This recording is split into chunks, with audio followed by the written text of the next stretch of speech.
మనతో పాటు సింగర్ జయశ్రీరావు ఉన్నారు. మాట్లాడించే ప్రయత్నం చేద్దాం. తెలంగాణ మీద, తెలంగాణ అస్తిత్వం మీద పవన్ కళ్యాణ్ చేసినటువంటి వ్యాఖ్యలు ఈ అబ్బా జాగిరా అన్నట్టుగా, ఎవడబ్బా జాగిరా అన్నట్టుగా చేసిన వ్యాఖ్యల మీద తెలంగాణ సమాజం అంతా కూడా ఏకమై ప్రశ్నిస్తూ ఉంది.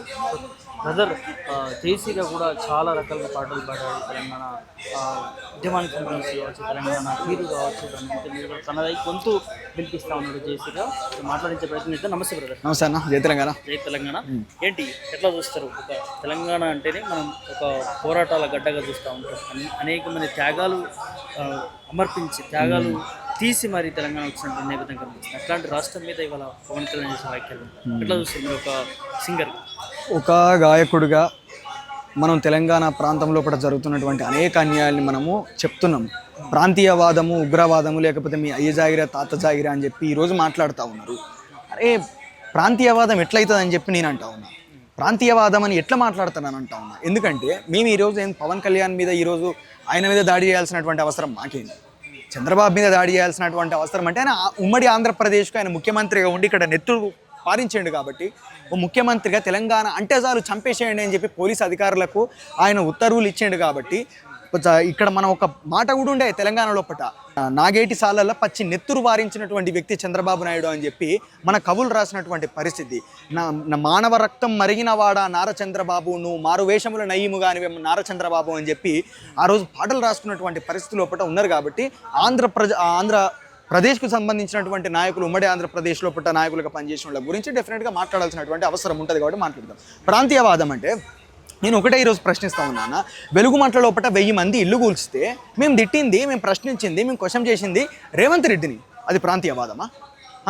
ఇక్కడ మన పాలమూరు రంగారెడ్డి రైతులు మొత్తం 150 మంది ఆత్మహత్యలు చేసుకొని చచ్చిపోయి 2000 మంది వాళ్ళ ఆస్తులు కోల్పోయి, పొలాలు కోల్పోయి ఇప్పటికి ఈనాటికి కూడా దుర్మార్గమైనటువంటి బాధలు అనుభవిస్తా అంటే మేము అక్కడికి పోయి మాట్లాడింది, అక్కడికి పోయి క్వశ్చన్ చేసింది కేసీఆర్ని, రేవంత్ రెడ్డిని. అది అప్పుడు ప్రాంతీయవాదం? అది కాదు కదా. మా ప్రాంతం లోపల ఉన్నటువంటి నాయకులనే కదా మేము ప్రశ్నించేది. అరే మన ఖమ్మం లోపల అది అట్ట జరుగుతాయి. ఇక్కడ రైతులు కల్లాల దగ్గర, బలిగొండ దగ్గర దాదాపు ఒక 100 లారీలు ఇట్లా రోడ్డు పంట ఆగున్నాయన్న. మొత్తం అన్ని మక్కలు ఉన్నాయి. మేము పోయేసిన సాయంత్రము ఆ రోజు వాన పడ్డది. అవి తడిసిపోతాయి. తడిసిపోయిన తర్వాత ఎంత కొనేటటువంటి పరిస్థితి ఉంటుందా? వడ్డు తడిసిపోయినాయి. 1,00,000 బస్తాల ధాన్యము అక్కడ కల్లం లోపల, మన బలిగొండ మండల లోపల అక్కడ ఉన్నది. 30,000 బస్తాల ధాన్యమే పోయింది. ఎక్కడికి ప్రభుత్వం తీసుకున్నది, కొన్నది. 70,000 బస్తాల ధాన్యం ఇంకా అక్కడనే ఉన్నది.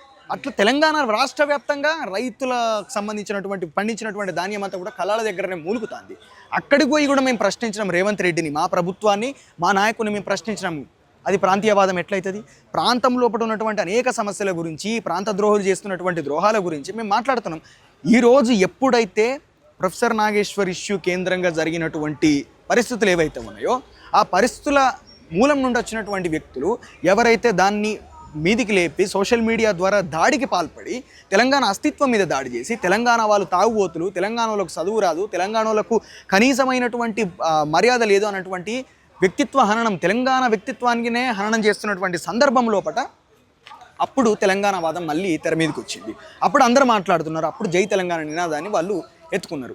తాతల జాగిరా, అయ్యల జాగిరా అని చెప్పినట్టు మరి మా చరిత్ర కావచ్చు, మా వారసత్వం కావచ్చు. మా తాత పెద్ద వెంకటాద్రి అని ఉండే, మా అమ్మమ్మోల నాయన, ఆయన అక్కడ నైజాము కాలం లోపట రజాకారులు మొత్తము ఊర్లలోకి తిరుగుకుంటా కులాల పెద్ద మనుషులను చంపేస్తా అంటే ఆయన అక్కడి నుండి లింగాల దూద్దనపల్లి హుస్నాబాద్ దగ్గర ఉంటుంది. ఆ ఊరు నుండి కొండ గుట్టలుండే, అప్పుడు ఇప్పటికి కూడా ఉన్నాయి కానీ పచ్చగా లేవు అవి. హుస్నాబాద్ గుట్టలకి వెళ్ళి నడుచుకుంటూ పోయి 10 ఊళ్ళు తిరిగి జాక్కున్నాడు. అట్లా అరిగోసలబడ్డటువంటి చరిత్ర మా చరిత్ర ఇక్కడ తెలంగాణలో ఉండేది. మీ చరిత్ర ఎక్కడ ఉంటుంది? ఆంధ్రప్రదేశ్లో ఉండేటటువంటి నాయకులు, ఆంధ్రప్రదేశ్ నుంచి వలస వచ్చిన చరిత్ర ఆంధ్రప్రదేశ్లో ఉంటుంది. మా చరిత్ర ఇక్కడ ఉన్నది కాబట్టి బరాబరేది మా తాతల జాగిరే, బరాబరేది మా అయ్యల జాగిరే అవుతుంది.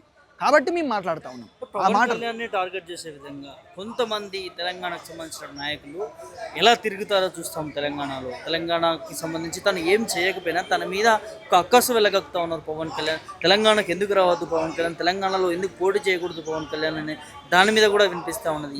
ఎవరాపిరన్నా తెలంగాణకు పవన్ కళ్యాణ్ గారు ఉప ముఖ్యమంత్రి హోదాలా ఆయన కొండగట్టు ప్రాంతానికి వచ్చినప్పుడు, భగవంతుని దర్శనం చేసుకున్నప్పుడు ఎవరన్నా ఆయనను అడ్డుకున్నారా? ప్రభుత్వమే కదా ప్రోటోకాల్ తోటి ఆయనను గుడికి పంపింది.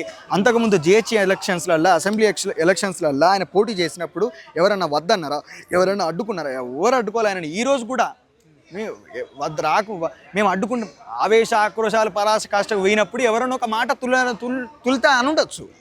ఇప్పుడు ఒక కోరు స్వరూపం ఎప్పుడైనా ఒక ఆవేశము పెరిగి పెరిగి పెరిగి పెరిగి ఒక మాట ద్వారా బయటకు వస్తుంది అంటే అని ఉండొచ్చు. ఇప్పుడు ఆయన ఇంటి దగ్గరనే ప్రెస్ మీట్ పెట్టింది కదా, ఎవరన్నా అడ్డుకున్నారు? ఆయనను అడ్డుకోలేదు కదా. కాంగ్రెస్ ప్రభుత్వము కుట్రపూరితంగా ఎన్టీ రామారావు ఇష్యూను సైడ్ చేయడానికి, ఎన్టీ రామారావు ఇష్యూ గురించి ఎవరు మాట్లాడదు, ఆ విగ్రహం గురించి ఎవరు మాట్లాడద్దు అన్నటువంటి ఉద్దేశంతో ఆ వ్యవస్థను మొత్తం కంప్లీట్గా ఇష్యూను మొత్తం ఏంటంటే డైవర్ట్ చేయడానికి పవన్ కళ్యాణ్కు సంబంధించినటువంటి సభ పెట్టుకోవడానికి ఆయనకు అనుమతి ఇవ్వలే. ఇది ఓపెన్ సీక్రెట్ అయినా ఎవరు గుర్తించినటువంటి సీక్రెట్. తెలంగాణ అస్తిత్వం మీద దెబ్బతీసే విధంగా ఎక్కడ మాట్లాడండి, అసలు ఏం మాట్లాడండి? పవన్ కళ్యాణ్ మాట్లాడలేదు అన్న, డైరెక్ట్ ఆయన మాట్లాడలేదు. నేనే చెప్తున్నా కదా, పవన్ కళ్యాణ్ గారు తెలంగాణ అస్తిత్వం అంటే ఆయన ప్రెస్ మీట్ పెట్టి కొంచెం ఆయన ఊగిపోయింది తప్పించి, అంతకంటే బిఫోర్ నుంచి నడుస్తుంది కదా ఇష్యూ, అంతకంటే బిఫోర్ మాట్లాడింది నాగేశ్వరరావుకి సంబంధించింది. నాగేశ్వర్ ఇష్యూ మీద కూడా ఎవరు స్పందించాలి? ఫస్ట్ ఎంబటే ఇక్కడ ఉన్నటువంటి సమాజం కావచ్చు, ఇక్కడ ఉన్నటువంటి మేధావులు కావచ్చు, ఉద్యమకారులు కావచ్చు, ఎంబటే నాగేశ్వర్ ఇష్యూ మీద స్పందించలేదు. ఎప్పుడైతే సోషల్ మీడియా లోపల కొన్ని వందల వేల అకౌంట్ల నుంచి దాడి ప్రారంభమైంది, వాళ్ళిద్దరూ నాగబాబు గారు కావచ్చు, పవన్ కళ్యాణ్ గారు కావచ్చు, ఇద్దరు ఏమన్నారు? ఆయన ఒక ప్రొఫెసరు, విడిచిపెట్టండి, ఎవరు పట్టించుకోకండి అని చెప్పి వాళ్ళిద్దరు చెప్పారు. ఈయన కూడా బేషరతుగా శశపిషలు లేకుండా నేను క్షమాపణ చెప్తున్నా అని చెప్పి ఈయన చెప్పాడు. చెప్పిన తర్వాత కూడా ఒక దాడి ప్రారంభమైంది. టీడీపీ అఫీషియల్ మీరు కూడా చూడండి, జనసేన మీదకి ఇదంతా మళ్లించడానికి టీడీపీ కుట్ర కూడా ఉంది ఇక్కడ. టీడీపీ కుట్రలో వాళ్ళు మాట్లాడింది జనసేన పవన్ కళ్యాణ్ గురించి అయితే, టీడీపీ వైసీపీ కండువా నాగేశ్వర్ మెడ లోపల వేసి టీడీపీ అఫీషియల్ హ్యాండిల్ లోపల పెట్టిన తర్వాత మొత్తం మిగతా second grade Janasena social media సంబంధించినటువంటి వ్యవస్థ మొత్తం కూడా నాగేశ్వర్ గారి మీద దాడి చేసింది. దాడి చేసుకుంటా తెలంగాణ రాజకీయాల గురించి మీకెందుకురా అన్నటువంటి మాటల నుంచి మొదలై బూతలతోటి విరుచుకోపడ్డ తర్వాత అవన్నీ చూసి ఆ దాడిని ఎదుర్కోలేక మేమంతా అప్పుడు రౌండ్ టేబుల్ మీటింగ్ పెట్టాల్సినటువంటి పరిస్థితి వచ్చింది. రౌండ్ టేబుల్ మీటింగ్ పెట్టడానికి ఇంటర్నల్గా జరిగినట్టు వట్టిగానే ఎందుకు పెడతామన్నా? వట్టిగానే అరే అనేక సమస్యల మీద రోజు పోతున్నాం. ఇది కాంట్రవర్షియల్ ఇష్యూ కాబట్టి ఇది ఎంబటే ఎక్కువ వైరల్ అయిపోయింది. అంతకుముందు మేము కళాల దగ్గరికి పోయిన రైతుల దగ్గరికి పోయింది కావచ్చు, యురేనియం మైనింగ్ జరుగుతా అంటే అక్కడికి పోయింది కావచ్చు, చెంచుమెంటల దగ్గరికి పోయింది కావచ్చు, తర్వాత వెలుగుమట్ల పోయింది కావచ్చు, కుమ్మెర ఘటన లోపల చూపించినటువంటి చొరవ కావచ్చు, అంతకుముందు అనేక సమస్యల మీద బయటికి పోయి మాట్లాడింది ఎక్కడ కూడా అది వైరల్ కాలేదు. ఎందుకంటే జనానికి మెయిన్గా ఇప్పుడు ఎంటర్టైన్మెంట్ వినోదానికి ఎక్కువ అవకాశం ఇస్తున్నారు కాబట్టి జనాలు కాంట్రవర్షియల్ ఇష్యూస్ అనేటివి జనరల్గా తిరుగుతాయి, గాసిప్స్ అనేటివి ఎక్కువ హైలైట్ అయిపోతాయి కాబట్టి ఆ క్రమం లోపల ఈ తెలంగాణ జనసేన ఇష్యూ ఎక్కువ హైలైట్ అయిపోయింది తప్పించి వాస్తవానికి వీటిని కాదు. ప్రతి సందర్భం లోపల ఈరోజు ఎట్లా రియాక్ట్ అవుతున్నామో గతం లోపల కూడా అన్ని సమస్యల మీద అట్లే రియాక్ట్ అయింది. కాకపోతే ఏంటంటే ఇది కాంట్రవర్షియల్గా ఎక్కువ ఎలివేట్ అయిపోయింది కాబట్టి జనాల లోపలికి ఎక్కువైంది. ఈ సందర్భంగా కూడా తెలంగాణ మీద ఎవరైనా అస్తిత్వం మీద దెబ్బ కొట్టే ప్రయత్నం చేసినప్పుడు మీ పాట రూపంలో కూడా విమర్శించిన పరిస్థితులు కనిపించాయి. మీ పాట రూపంలో కూడా తెలంగాణ గౌరవాన్ని కాపాడుకునే ప్రయత్నం చేస్తాను. ఒక్కసారి ఈ వేదిక నుంచి మేము ఇప్పటికీ ఒకటే, మా ఆత్మకి అనేకమైనటువంటి తెలంగాణ ఉద్యమం లోపల ముచ్చడి పాటలు వచ్చినాయి. మేము ఇప్పటి కాకపోతే ఏంటంటే కొన్ని గీతాలు ఏంటంటే ఇప్పటి కూడా పాడుకునేటటువంటి పరిస్థితి ఉంటుంది. అనుక్షణం 10 సంవత్సరాలైనా లక్ష్యాలు నెరవేరలేదు. తెలంగాణ భౌగోళిక తెలంగాణ కోసం కాదన్నా, తెలంగాణ రాష్ట్రం సరిహద్దులు ఏర్పడితే చాలు మాకు అనవసరం అని చెప్పని అనుకోలేదు కదా. మా ఉద్యోగాలు మాకు రావాలి, మా అవకాశాలు మాకు రావాలి, మా ఉపాధి మాకు రావాలి, మా ఏలిక మేమే ఏలుకోవాలి, మా పాలన స్వయం పాలన స్వయం గౌరవంతో బతకాలని అనుకున్నాం కాబట్టి అంతమంది చచ్చిపోయారు, తెలంగాణ వచ్చింది. కాబట్టి ఆ లక్ష్యం ఈనాటికి నెరవేరలేదు. ఇంకా తెలంగాణ మీద దాడి జరుగుతుంది కాబట్టి అది ఒక దాడి యొక్క స్వరూపం మారింది, పరోక్షమైనటువంటి దాడి జరుగుతుంది కాబట్టి నిప్పులు చెరిగే తుపాకి రవ్వల గుప్పిట పట్టి నలిపేస్తాం, నెత్తురు చిందే దారుల్లో నా విత్తనాలమై మొలకేస్తాం, లాఠీలిరిగిన ఓహో లడాయి మానము ఆహా, పిడుగులు పడ్డావోహో మడమలు తిప్పము ఆహా, వేలకు వేల బలిదానాల వీరులు చూపిన దారుల్లో జై బోలో తెలంగాణ, గళగర్జనల జడివానా జై బోలో తెలంగాణ, నిలువెల్ల గాయాల వీణ. కాబట్టి ఖచ్చితంగా ఆ విద్యార్థుల స్ఫూర్తితోటి, ఆ అమరుల స్ఫూర్తితోటి తెలంగాణకు ఏం కావాలని వాళ్ళు చచ్చిపోయే రోజు ఆ సామాజిక తెలంగాణ లక్ష్యాల్ని చేరుకునే విధంగా అందరం కూడా భాగస్వామ్యం అయిదాం, అందరం కూడా కలిసి తెలంగాణ కోసం పనిచేస్తాం. అదేవిధంగా ఎవరైనా సరే పవన్ కళ్యాణ్ ఈరోజు ఆయన అరటిపండు అయ్యిండు ఆట లోపట. ఆయన పావులు లెక్క ఆయన వాడుకుంటాడు. కాకపోతే వెనకాల ఉన్నది చంద్రబాబు. ఈ కుట్రకంతటికి కారణం చంద్రబాబు. అందుకే టీడీపీ ఎవరైనా మాట్లాడతారా మీరు? టీడీపీ కంప్లీట్ సైలెంట్ ఉన్నది.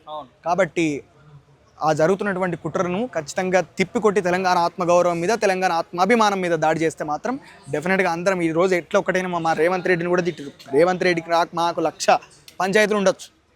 రేవంత్ పోతవరు ప్రాంతం వాడు మోసం చేసినప్పుడు ప్రాంతేతరుడు మోసం చేస్తే ప్రాంతం పొలిమేరల దాకా తరిమి కొడతాం. ప్రాంతం వాడే ద్రోహం చేస్తే ప్రాంతం లోపలనే పాత్ర పెడతాం. కాబట్టి మేము ప్రాంతము లోపట ద్రోహం చేసినప్పుడు రేవంత్ రెడ్డిని మేము ప్రశ్నిస్తున్నాం, మేము అడుగుతున్నాం. ప్రాంతము ప్రయోజనాలు నెరవేరకపోతే డెఫినెట్గా రేవంత్ రెడ్డిని మేము ప్రశ్నించినాం. పోతవరో రేవంత్ అని చెప్పి పాట పాడిని. పోతవరో మొత్తం తెలంగాణ వ్యాప్తంగా కాంగ్రెస్ చాలా ఘోరమైనటువంటి డ్యామేజ్ జరిగింది పార్టీకి. అయినప్పటికీ కూడా అట్లా రేవంత్ రెడ్డిని ఎట్లా ప్రశ్నించినామో అదే రేవంత్ రెడ్డిని గతంలోపట ఆయన పార్లమెంటు సభ్యుడిగా ఉన్నప్పుడు నిర్మలా సీతారామన్ నువ్వు కమ్జోర్ హిందీలో మాట్లాడుతున్నావు, నేను కూడా కమ్జోర్ హిందీలోనే ఆన్సర్ ఇస్తా అని చెప్పానంటే అప్పుడు తెలంగాణ వాళ్ళు భాష మీద దెబ్బ కొట్టారు, భాషను అవమానించారు, వెక్కిరించారు. కాబట్టి ఆనాడు కూడా రేవంత్ రెడ్డి పక్షాన నిలబడి మేము మాట్లాడినాం. అదే రోజు ఈరోజు కూడా మరి కొంతమంది వ్యక్తులు గుండాల లెక్క తెలంగాణ ముఖ్యమంత్రి అయినటువంటి రేవంత్ రెడ్డిని బలిస్తాం, నరుకుతాం, చంపుతాం అని చెప్పానంటే మేము గల్లలు పట్టుకుంటాం, చేస్తాం కావచ్చు. అట్ ద సేమ్ టైం మా ప్రాంతపు నాయకుడి మీద అట్లా ఇష్టం వచ్చినట్టు మాట్లాడతాం, ఇతర ప్రాంతాల నుంచి వచ్చానంటే మాత్రం సహించేది లేదని కూడా చెప్తా ఉన్నాం. కొంతమంది తెలంగాణ మీద సోవిన్న వాళ్ళు కావచ్చు, తెలంగాణ కోసం ఇప్పటికీ కూడా గౌరవం మీద కావచ్చు, అస్తిత్వం మీద దెబ్బ పడితే దాన్ని తిప్పుకొట్టే విధంగా ఉన్నటువంటి నాయకుల మీద ఇవాళ సోషల్ మీడియా మాధ్యమాల ద్వారా కూడా కొంత నెగిటివ్ కామెంట్స్ పెట్టిస్తుంది. ముఖ్యంగా మహిళా నాయకులకి మాట్లాడితే వారి మీద కూడా లకారాలతో పోస్టులు పెట్టిస్తున్న పరిస్థితి, కామెంట్లు పెట్టిస్తున్న పరిస్థితి ఎట్లా చూడొచ్చు? ఇదంతా అంటే సంస్కారవంతులు ఇప్పుడు మేము ఎప్పుడు కూడా సోషల్ మీడియా ఓపెన్ చేసి అందులోపట జనసేన నాయకులను కావచ్చు, తెలుగుదేశం కావచ్చు, బీజేపీ కావచ్చు, కాంగ్రెస్ కావచ్చు, ఇతర ఏ రాజకీయ పార్టీలకు సంబంధించిన వాళ్ళు ఎవరు ఎన్ని విమర్శలు చేసినప్పటికీ కూడా స్క్రీన్ ముంగటికి వచ్చి మేము ఆ విమర్శను ఏదో సద్విమర్శగా రాజ్యాంగ పరిధిలో చేసినాం కానీ ఏనాడు కూడా ఒక్కరిని బూతులు తిట్టలేము. కాకపోతే సంస్కారం మాకున్నది. అదే సంస్కారం ఉండుంటే ఇట్లా ఫేక్ అకౌంట్లు పెట్టుకొని ప్రొఫైల్స్ లాక్ చేసుకొని కింద ఇష్టం వచ్చినట్టు కామెంట్లు పెట్టి మామూలు బూతులు కాదు, సంస్కారం ఉన్నోళ్ళు అయితే ఈ పనులు చేస్తారా? ఒకవేళ సరే నాయకత్వానికి తెలియకుండా కొంతమంది వాళ్ళకు పెద్ద ఇన్వెస్ట్మెంట్, పెద్ద నెట్వర్క్ ఉందన్న, కొన్ని కోట్ల రూపాయల ఇన్వెస్ట్మెంట్ దాని మీద పెట్టిర్రు. సోషల్ మీడియాలో కూడా ఎట్లాంటి నరేటివ్స్ బిల్డ్ చేయాలి, ఎవరైనా మనల్ని క్వశ్చన్ చేస్తే వాళ్ళని ఎట్లా తిప్పికొట్టాలి, ఎట్లా ఎదుర్కోవాలి, వాళ్ళు బూతులు మాట్లాడాలంతే. బూతులు అయితే వాళ్ళ ఆత్మస్థైర్యం నిర్వీర్యం అయిపోతుంది అన్నటువంటి ఒక భావనతోటి బూతులతోటి దాడి చేస్తూ ఉన్నారు. ఇది ఎట్టి పరిస్థితుల్లో కూడా ఇది సంస్కారవంతులు చేసేటటువంటి పని కాదు. కాబట్టి ఏదైనా విమర్శ వచ్చినప్పుడు దానికి ప్రతిస్పందన కూడా రాజ్యాంగ పరిధిలో పడి ఉండాలి. కానీ ఈ రకంగా వావి వరసలు లేకుండా ఇష్టం వచ్చినట్టు మాట్లాడడం అనేది అది ఏమాత్రం కూడా సంస్కారవంతమైనటువంటి పని కాదు. కాబట్టి ఈనాటికి మేము హెచ్చరిస్తూ ఉన్నాము, చెప్తా ఉన్నాము, సూచన కూడా చేస్తూ ఉన్నాము. రాజకీయ పార్టీలు ఇప్పుడు ఉన్నటువంటి ఏ రాజకీయ పార్టీ అయినా సరే మీరు సంస్కారవంతంగా ఒక విషయం మీద ఒక అభిప్రాయం వ్యక్తమైనప్పుడు అభిప్రాయానికి మీరు వ్యతిరేకంగా ఉండదలుచుకుంటే మీరు ఖండించండి, మీడియా ముంగడికి వచ్చి మీరు కూడా మాట్లాడండి, స్పందించండి, ప్రతిస్పందన ఇవ్వండి. కాకపోతే ఈ రకంగా బూతులతోటే దాడి చేస్తామని చెప్పానంటే ఈ సైలెంట్ బూతుల దాడే రేపు భౌతిక దాడులకు కదా ప్రేరేపణ అవుతుంది. కాబట్టి అట్లాంటి శాంతి భద్రతలకు విఘాతం కలిగించేటటువంటి పరిస్థితులు తీసుకురావద్దు.